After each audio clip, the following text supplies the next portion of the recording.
కొలంబో వేదికగా ఆగస్టు 2వ తేదీన శ్రీలంక వర్సెస్ ఇండియా మొదటి ఓడిఐ జరగనుంది.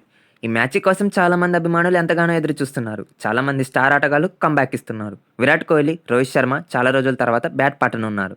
కేఎల్ రాహుల్, శ్రేయస్ అయ్యర్ లాంటి ప్లేయర్స్ కమ్‌బ్యాక్ ఇస్తున్నారు. అందరు ప్లేయర్స్ ప్రాక్టీస్‌లో చెమటోడుస్తున్నారు.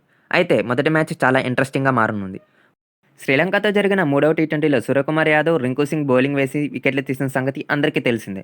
ఒకవేళ పిచ్ స్పిన్‌కు అనుకూలిస్తే శుభ్మన్ గిల్, శ్రేయస్ అయ్యర్, రోహిత్ శర్మ, విరాట్ కోహ్లీలు కూడా బౌలింగ్ వేసే అవకాశాలు ఎక్కువగా కనిపిస్తున్నాయి. ఇందుకు ప్రధాన కారణం జట్టులో ఎక్కువ మంది ఆల్రౌండర్స్ ఉండాలని గంభీర్ కోరుకుంటున్నారంట.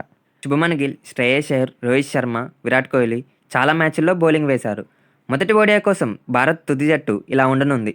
ఓపెనర్‌గా రోహిత్ శర్మ, శుభ్మన్ గిల్, నెంబర్ 3 బ్యాట్స్‌మెన్‌గా విరాట్ కోహ్లీ, నెంబర్ 4 బ్యాట్స్‌మెన్‌గా శ్రేయస్ అయ్యర్, నెంబర్ 5 బ్యాట్స్‌మెన్‌గా KL Rahul, number 6 allrounder Axar Patel, number 7 Washington Sundar లేదా పరాగ్ ఆడే అవకాశాలు ఎక్కువగా ఉన్నాయి.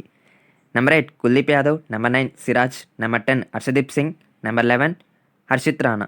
మ్యాచ్ కోసం ఎంతమంది వెయిట్ చేస్తున్నారు అండ్ ఏ ప్లేయర్ బాగా ఆడతారని అనుకుంటున్నారో కామెంట్ చేయండి. మోర్ వీడియోస్ కోసం మన ఛానల్ సబ్స్క్రైబ్ చేయండి.